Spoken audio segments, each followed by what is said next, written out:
தேவவிரதனின் சபதம் பூமியையே அதிர வைத்தது. அந்த சபதத்திற்கான பரிசை வழங்க சாந்தனு முன்வந்தார்.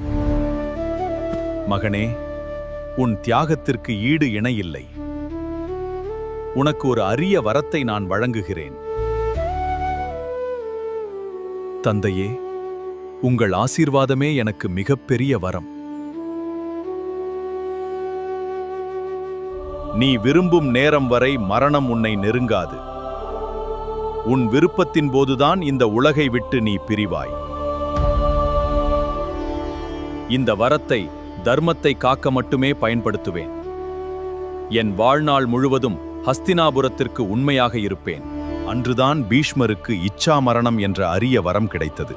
ஆனால் இந்த வரமே பின்னர் குருக்ஷேத்திர போரில் மிகப்பெரிய பங்காற்றப் போகிறது. பீஷ்மரின் தியாகத்தால் சாந்தனுவும் சத்யவதியும் திருமணம் செய்து கொண்டனர். ஹஸ்தினாபுரத்தில் மகிழ்ச்சி மீண்டும் மலர்ந்தது. சத்யவதி, இன்று முதல் நீ ஹஸ்தினாபுரத்தின் மகாராணி.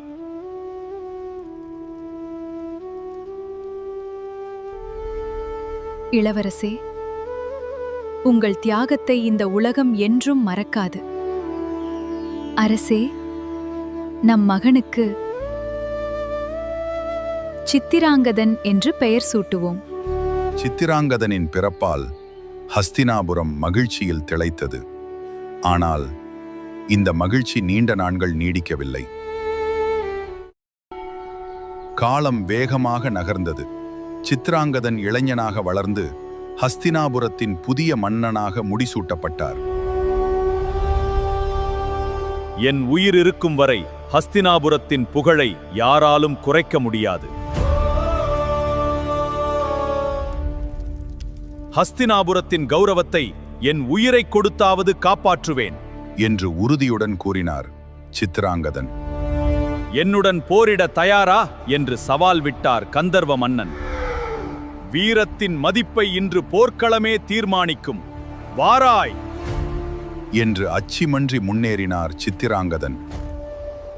உன் வீரமும் தைரியமும் என்றும் இந்த நாட்டின் வரலாற்றில் நிலைத்து நிற்கும் என்று வேதனையுடன் கூறினார் பீஷ்மர்.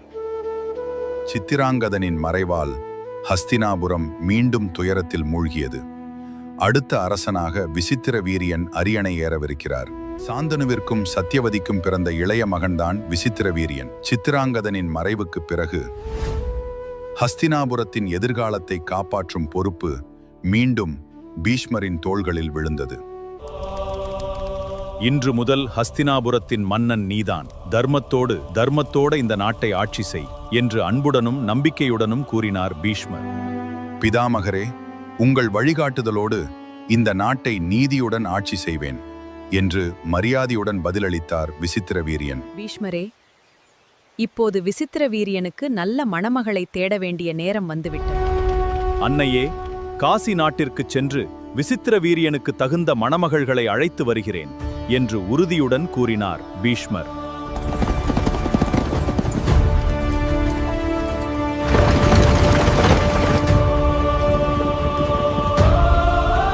காசி நாட்டில் 3 இளவரசிகளின் சுயம்வரம் நடைபெறவிருந்தது. அந்த விழாவை நோக்கி பல நாடுகளின் மன்னிகளும் இளவரசிகளும் வந்திருந்தனர். நான் ஹஸ்தினாபுரத்தின் இளவரசர் விசித்திர வீரியனுக்காக வந்திருக்கிறேன். காசி இளவரசிகளை அவருக்கு திருமணம் செய்து அழைத்துச் செல்கிறேன் என்று உறுதியான குரலில் கூறினார் பீஷ்மர். பீஷ்மரே, இது சுயம்வரம். இப்படி அவர்களை அழைத்துச் செல்ல உங்களுக்கு உரிமை இல்லை